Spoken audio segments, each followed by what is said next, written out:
Yes, Mark got it right. I'm not Singaporean, as you probably can see. I'm Italian, and I'm very proud today of representing Banyan Tree. I'm also conscious that it's a lot easier to present after Virgin Galactic than being the last presenter of before lunch. So I'll hopefully be short but insightful. So today I'm really, really proud of presenting the Banyan Tree story. It's really a Singaporean, an Asian success story. Like our big sister, allow me to call it like that, Singapore Airlines, we share the same passion for providing great service, for attention to details. We share the same pride for being an Asian brand. And we also share the same pride for being innovator in our own industry. What are we trying to do is that we want to be a global brand.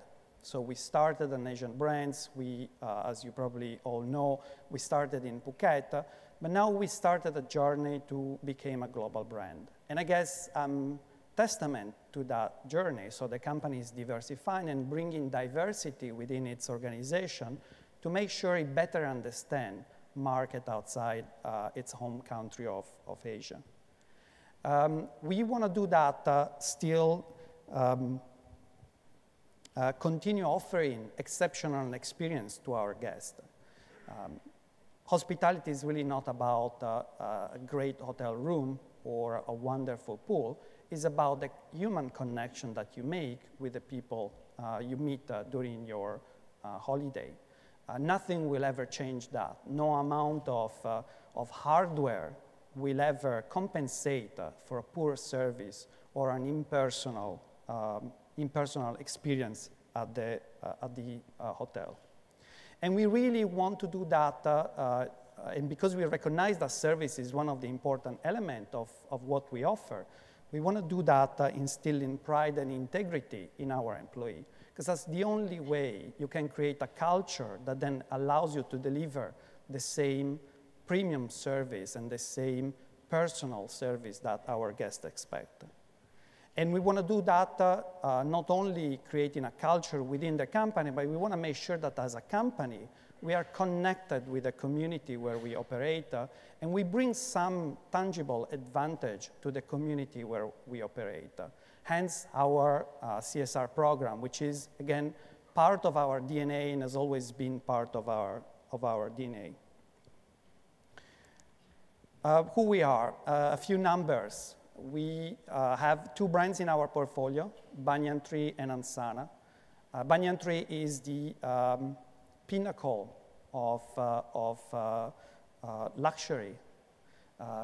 Every Banyan Tree is not even a hotel, it's really a resort where we offer villas and privacy and really premium service, while Ansana is more dynamic, is younger, is more geared towards family. We have now 25 resorts between between resorts and urban hotels, and we have 65 spas in 27 countries. Spa also is an important component of what we do, and sometimes we're actually better known in certain markets as a spa operator rather than hotel operator. We have roughly 3,000 rooms, which in the big scheme of things is actually a very small number. We consider ourselves still to be a very small player in the hospitality industry. We have both owned and managed hotel. Currently, we have some form of equity in around 60 of the 25 resorts. We have around 67, including the spa contract, management contract. We have a number of ancillary businesses. For example, gallery, 81 outlets throughout the world. We have golf courses, 3, and our revenue is around $240 million US. So now we are a very small company by all metrics, and we're trying to become a global player. And I could tell you a lot of elements of what make us successful. CSR is, as I mentioned before, is an important element. Premium service, and a number of other elements. But what I truly feel is the competitive advantage of Banyan Tree, its drive to innovate within the industry. We are a small company, and we constantly need to be able to differentiate ourselves and to bring something more than more established or bigger in terms of size brands. So innovation is really part of our DNA. It has always been part of our DNA from the very beginning, from the start of the company. And again, I could tell you the story, but I think nobody tells this story better than our chairman, Mr. K.P. Ho, who is still very much at the helm of the company. So I'll let him tell you how we all started and how this idea of a banyan tree started. How did Banyan Tree come about? I've always believed that any successful business is always a confluence of two factors, intent and luck. I mean, people tell you about how, and it's always in retrospect.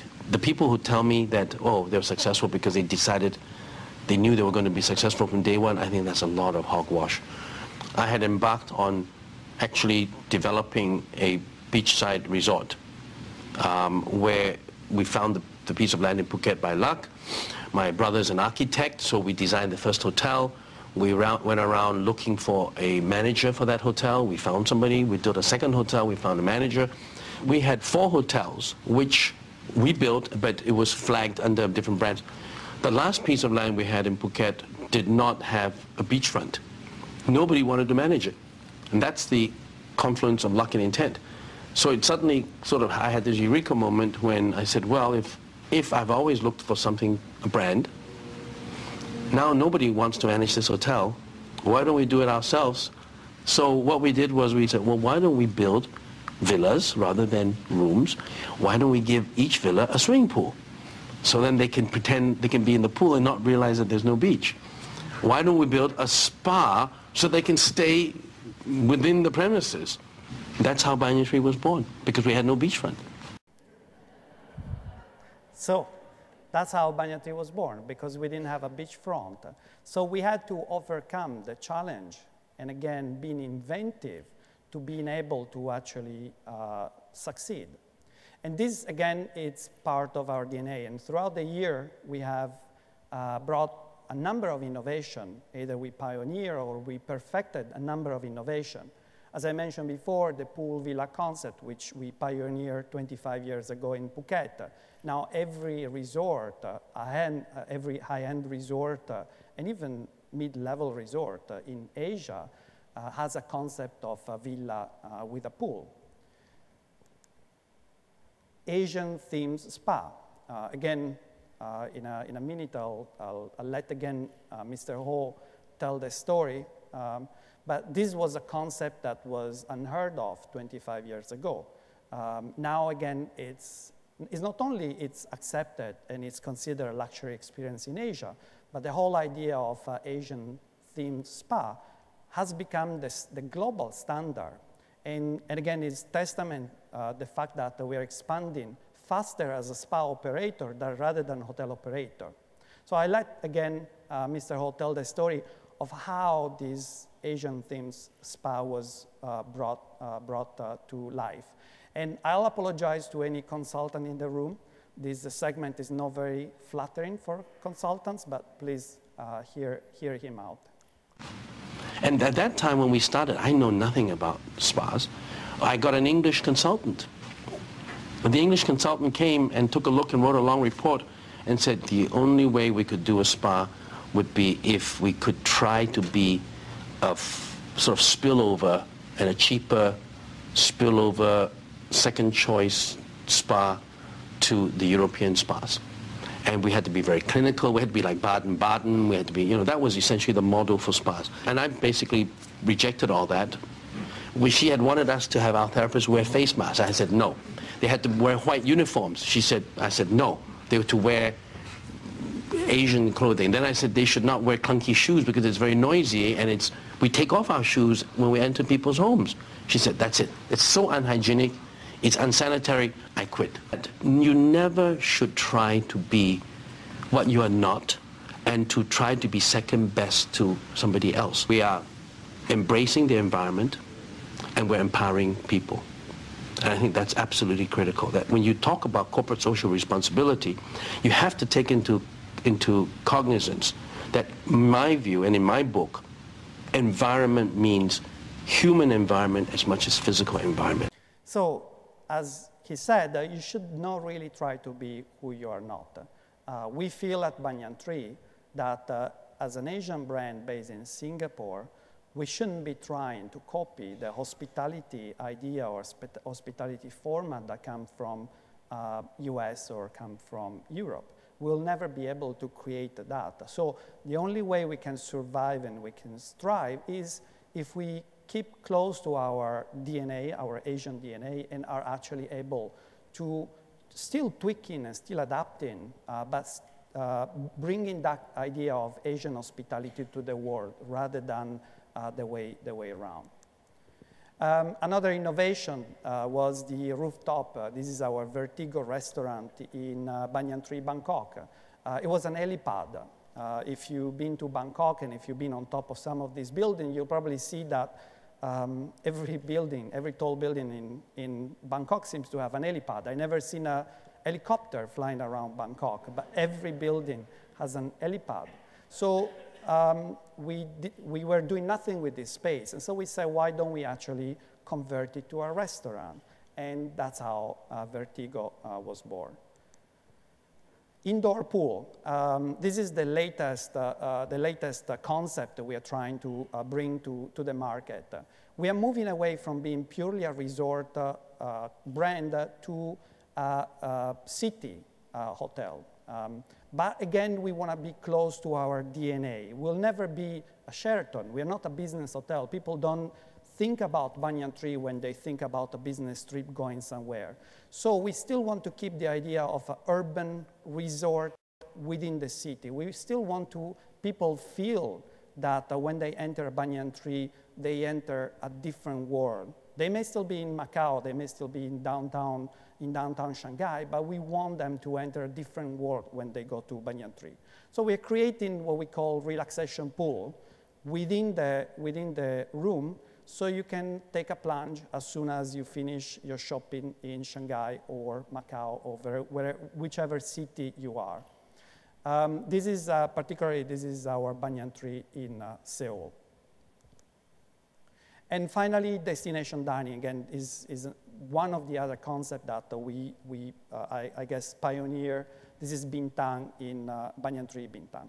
Now, as a last comment in terms of innovation, it's very easy to come up with ideas. It's very difficult to execute them. And I could speak for another 2 hours about all the hiccups that happen when we try to pioneer this concept. The indoor relaxation pool is actually a fantastic concept. Think about it. When is the last time you wanted to get into the room and have a bath, but then you were lazy and you didn't want to wait for the water, and then you switch on the TV, and then you order room service, and you didn't take that bath. Now with the relaxation pool, you're actually going to do that. It's there. But logistically, it's very complicated. It's a very complicated concept to implement within a hospitality company. It takes double the time to clean up because people splash into the water, and then you have to drain the water, clean it up. So it takes double the time to turn around the room. You have to heat it up for 24 hours because you don't know when the guests will want to actually take a plunge. It's not like a bathtub where you actually turn on the hot water and you have hot water. So the guest wants to have a plunge in 2 o'clock in the morning. You have to make sure that the pool is actually heated. Some of the challenges we're going to face soon. So as I mentioned, we need to reach a global scale. We need to reach a global scale to be able to compete. There's no space anymore for boutique hotel in this new brave globalized world. We want to keep our CSR ethos. And we're doing the best to do that, but how, for example, the introduction of urban resort will change the idea that we are eco-friendly and environmental-friendly company. As I mentioned, we balance the portfolio between urban resort and destination resorts, and balance between China versus the rest of the world. A lot of our growth is in China now. So in closing, again, with a quote from Mr. Ho, we want to define the brand as being global in nature and scope, but with a subtle Asian sensitivity and sensibility in the little touches. Thank you.